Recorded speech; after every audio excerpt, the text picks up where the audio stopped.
Utilidade pública.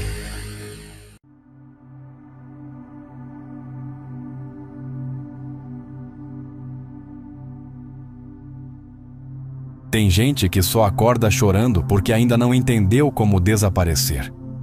Essa frase não está nos livros de autoajuda. Não está nos reels com frases de Sêneca. Ela carrega algo que o estoicismo não consegue tocar. O horror sem redenção. Você já reparou? Nunca se falou tanto em autocontrole, serenidade, aceitação. Seja forte, dizem. Respira fundo. Não reaja. Não reclame. Engole seco e siga. É o mantra do nosso tempo. O culto moderno ao estoicismo transformou o sofrimento em um projeto de engenharia emocional. Sofre, mas sofre bonito. De preferência em silêncio. De preferência sozinho. Mas aí vem Émile Cioran e cospe nisso tudo com 3 linhas. O estoicismo não passa de uma elegância diante do nada. Um balé sobre um abismo. O que Cioran faz não é uma crítica, é um desmanche. Ele não tenta oferecer uma alternativa, ele arranca a máscara e mostra o que sobra quando a filosofia para de mentir. Porque a verdade é, nem todo mundo consegue suportar a vida com compostura. E talvez não devesse mesmo. Quantas vezes você já viu alguém quebrar em 1000 pedaços e ouvir: você precisa ser forte? Quantas vezes alguém perdeu o filho, foi traído, humilhado, destruído? E a resposta foi: aceite. Você não controla o mundo, só suas reações. Parece justo, parece sábio, mas é real? Ou será que estamos empurrando as pessoas para uma gaiola emocional, maquiada de sabedoria? Cioran não quer que você seja forte, não quer que você aceite. Ele quer que você olhe para o horror e diga: sim, isso é insuportável, e que isso seja o bastante. Este vídeo não vai te deixar confortável, não vai te ensinar a ser um bom estoico. Vai te mostrar por que o estoicismo é um truque filosófico, bonito, funcional, mas talvez desonesto. Dizer a alguém em luto: aceite, é da vida. É o mesmo que dar um copo de água a alguém que está se afogando. É o tipo de consolo que alivia quem diz, nunca quem ouve. Porque há dores que não cabem em molduras filosóficas. E a proposta estoica é justamente essa: enquadrar o caos numa linguagem de força. Mas o que acontece quando a dor transborda? Quando não há como organizar o que está sendo destruído? Quando o problema não é a reação, mas o acontecimento em si. O estoicismo diz: você não controla o que acontece, apenas como reage. Cioran ri, depois cospe e escreve: as filosofias são anestesias, algumas funcionam por um tempo, outras matam por dentro. Isso não é ceticismo barato. É uma crítica cirúrgica ao racionalismo moral que o estoicismo propõe. Segundo Cioran, há uma arrogância disfarçada de serenidade em quem tenta transformar o sofrimento em lição de casa. A perda de um filho, a paralisia súbita, a loucura que chega sem avisar, são experiências brutas, incompreensíveis, animalescas. E o estoicismo oferece o quê? Autocontrole, distanciamento, dignidade. Mas será que dignidade combina com o desespero? Ou será que estamos tentando limpar uma cena de crime com um lenço perfumado? Há uma história real de um homem chamado Tsutomu Yamaguchi. Ele sobreviveu a Hiroshima. 3 dias depois, foi atingido pela bomba de Nagasaki. Sobreviveu de novo. Foi chamado de 2 vezes abençoado. Mas ele disse: não sinto ter sobrevivido. Sinto ter continuado em queda. O estoicismo chamaria isso de resiliência. Cioran chamaria de agonia estendida. Porque o verdadeiro problema para ele é esse: a tentativa de racionalizar o irracional. A busca de sentido onde só há cinzas. Ele escreve: há dores que não pedem explicação, pedem silêncio. Mas o estoico moderno não aceita isso. Ele quer função, ordem, performance emocional. É uma filosofia que funciona bem num feed do Instagram. mas que falha profundamente quando a vida quebra de verdade. Cientificamente já se sabe, a repressão emocional, base prática do autocontrole exagerado, está ligada ao aumento de doenças psicossomáticas, distúrbios de ansiedade e até envelhecimento celular acelerado. Ou seja, calar a dor pode matar. E o estoicismo, quando levado ao extremo, ensina exatamente isso. Cale, sinta menos, responda com elegância. Mas Cioran faz um gesto mais humano. Ele desiste da elegância, aceita o feio, abraça o falho, recusa a maquiagem filosófica do sofrimento. Porque para ele, uma filosofia que não aguenta o peso do mundo não merece ser aplicada à vida real. Nenhuma bomba destruiu mais gente que uma ideia bem articulada. A história não é feita só de guerras, mas de justificativas. Foi pela razão que se queimaram pessoas vivas, pela razão que se exterminaram etnias, pela razão que se torturou em nome do equilíbrio. A razão, quando usada como ídolo, vira método de opressão. O estoicismo coloca a razão no topo da existência. Ela é bússola, juiz, terapeuta, sacerdote. Você não sofre pelas coisas, mas pela interpretação delas. Epicteto. Ou seja, se você está em dor, a culpa é da sua leitura. Corrija seu pensamento. E pronto. Mas para Cioran, isso é um insulto travestido de sabedoria. A lucidez é uma dor que pensa. E é nesse ponto que a crítica dele se afia. O estoicismo transforma o sofrimento num problema de perspectiva. Como se bastasse ajustar o ângulo. Como se a vida fosse um mal-entendido. Mas o horror não depende de interpretação. O horror acontece. Você pode racionalizar a morte de um ente querido o quanto quiser. Ela continua morta. O racionalismo estoico fabrica um ser humano funcional, mas anestesiado. Alguém que substitui a dor por discursos internos, que prefere parecer em paz a entrar em colapso. Mas colapsos são reais, e Cioran não os evita. O que chamam de força muitas vezes é só ausência de consciência. Essa frase destrói a base estoica, porque o estoico acredita que sua força nasce do pensamento. Mas Cioran propõe o oposto. Quanto mais você pensa, mais desaba. Na Segunda Guerra Mundial, psiquiatras relataram soldados que choravam sem motivo no meio das batalhas. Não estavam feridos, não tinham perdido ninguém, mas a mente colapsava, porque a razão não segura o trauma. Ela observa, ela tenta organizar, mas ela também quebra. O estoicismo pede controle. Cioran responde com uma gargalhada amarga. Querer controlar a existência é como querer segurar um incêndio com as mãos. E há dados. Um estudo da American Psychological Association mostra que tentativas constantes de reavaliar positivamente situações traumáticas, exatamente o que o estoicismo propõe, podem levar a um agravamento dos sintomas em pessoas com histórico de ansiedade e depressão. Porque nem toda dor deve ser racionalizada.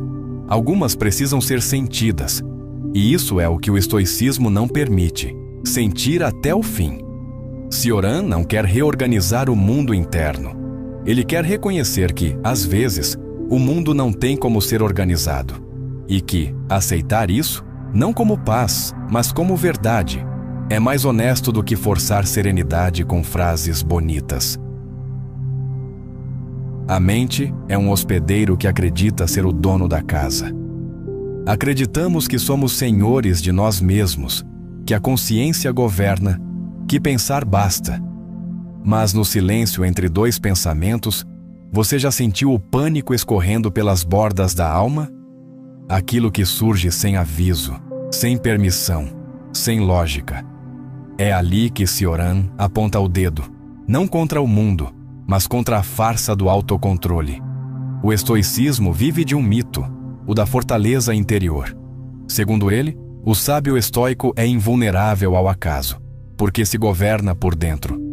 Mas Cioran não vê fortaleza, vê prisão. Ser lúcido é estar aprisionado num espelho rachado. Não importa o quanto você tente se controlar, o corpo treme, o coração disfarça, Os pensamentos traem. O domínio de si é um delírio gentil. Nos bastidores da mente, o que existe é caos. É impulso, é desespero camuflado. E quanto mais se tenta impor uma ordem rígida, como propõe o estoicismo, mais a alma se asfixia. Veja o exemplo de Viktor Frankl, sobrevivente de campos de concentração. Mesmo ali, ele falava da liberdade interior. Mas Cioran, se estivesse ao lado dele, não teria dado o mesmo conselho. Ele diria: a única liberdade verdadeira é parar de querer ser livre. Porque para Cioran, essa busca pelo controle, inclusive o emocional, é mais um peso, não uma salvação. É o que ele chama de tirania da consciência. A neurociência respalda essa visão com ironia. O livre-arbítrio, segundo diversas pesquisas recentes, como as de Benjamin Libet, não é tão livre quanto gostamos de crer. Decisões começam a ser processadas no cérebro antes que a mente esteja ciente delas. Ou seja, até nosso querer já vem atrasado. O domínio de si talvez seja só a ilusão de um navegador que acha que controla o mar. O estoico diz: seja inabalável. Cioran responde: até a pedra quebra se o vazio for fundo o bastante. O real não é a estabilidade, é o colapso que ameaça.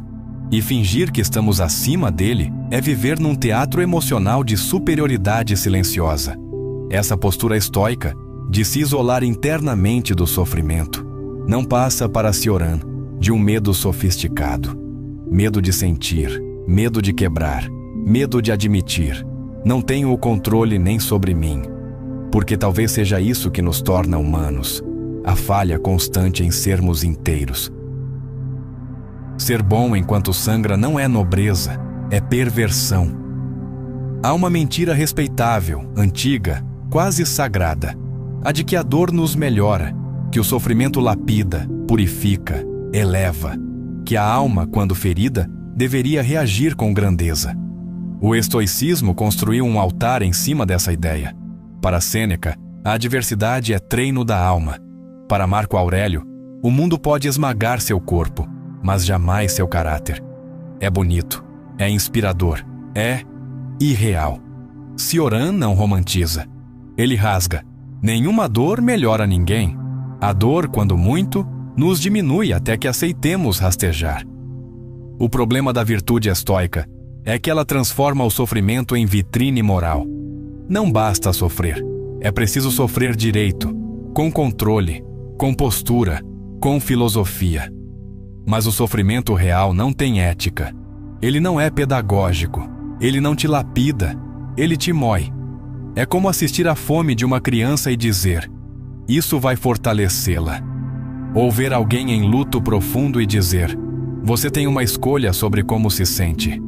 Essas frases parecem compassivas, mas escondem um julgamento. Se você está se desintegrando, está falhando. E essa ideia é violentamente perpetuada hoje, inclusive nas terapias populares, nos discursos de alta performance, nos coaches de serenidade. Sofra melhor, sofra bonito, aprenda algo. Mas e se não houver lição? E se tudo que a dor oferece for ausência, desordem e ruído? Cioran escreve: é fácil suportar o infortúnio dos outros com frases. Difícil é calar diante daquilo que não pode ser dito. E aqui entramos numa questão ética profunda. Quando exigimos que alguém sofra com dignidade, estamos realmente ajudando?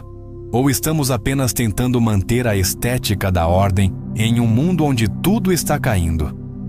Há um caso notório.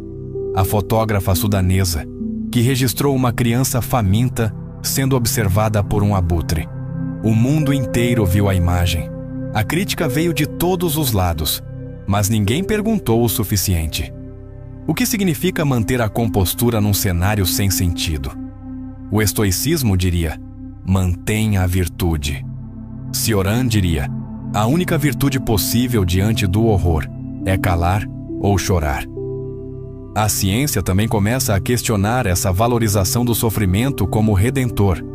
Estudos em psicologia mostram que a crença de que tudo tem um propósito diante da tragédia pode levar à negação da realidade, bloqueio de processos de luto e até culpa prolongada. Porque quem não consegue aprender com a dor, nesses modelos, sente que está errando. Mas dor não é escola. E virtude, nesse cenário, é um acessório que serve mais a quem observa do que a quem sente. Cioran, em sua recusa feroz da moralidade diante da desgraça, não está dizendo que devemos ser cruéis. Está dizendo que não temos obrigação nenhuma de sermos fortes, muito menos virtuosos. A dignidade forçada é só mais uma forma de humilhação. A lucidez é o ponto onde o absurdo se recusa a ser explicado. Há um instante que chega sem aviso, em que tudo para, não por paz, mas por exaustão. É quando o esforço de fazer sentido cansa mais que o próprio sofrimento. O estoicismo é uma engrenagem de propósito. A dor tem função, a razão tem caminho, a alma tem direção. O universo inteiro para o estoico é logos, uma estrutura racional em que cada coisa está no lugar que deve, inclusive o sofrimento, inclusive a morte. Mas, e se o universo for só um erro em expansão? Cioran não debate isso com argumentos. Ele cospe. Só um idiota procura sentido no que o destrói. O silêncio, para ele, é mais digno que a filosofia, porque há tragédias que não se explicam, e tentar explicá-las é traí-las. Essa recusa pelo sentido é libertadora, porque livra o sujeito da obrigação de justificar a própria dor. Quantas pessoas arrastam traumas tentando transformá-los em missão? Quantos sobreviventes de violência são forçados a falar sobre superação, perdão, crescimento? Cioran não quer crescimento, ele quer honestidade. Aceitar o absurdo é a forma mais lúcida de respeito à existência. Não é niilismo barato, é um niilismo rigoroso. Não aquele que grita que nada importa, mas o que reconhece que as coisas não precisam importar para serem reais. Na prática, isso se traduz num novo pacto com a vida. Não te entendo, não te justifico, não te perdoo, mas te observo e continuo respirando. É por isso que Cioran não propõe salvação, nem melhora, nem paz. Ele propõe uma ética do colapso, uma elegância no fracasso. Não é sobre vencer, é sobre não mentir. O estoico encontra sentido na ordem. Cioran encontra dignidade no colapso. Na modernidade, essa visão ecoa em quem está cansado dos discursos de propósito. Gente que não quer ser grata por ter sobrevivido. Gente que não quer transformar o trauma em aula. Gente que só quer parar de fingir que entendeu alguma coisa. E talvez o mais humano que possamos fazer seja isso. Parar de explicar, começar a respirar. Há quem diga que a filosofia é só para pensar. Mas quando Cioran escreve que a lucidez é uma maldição sem cura, ele não quer que você apenas pense. Ele quer que você sinta o que está por trás de cada frase.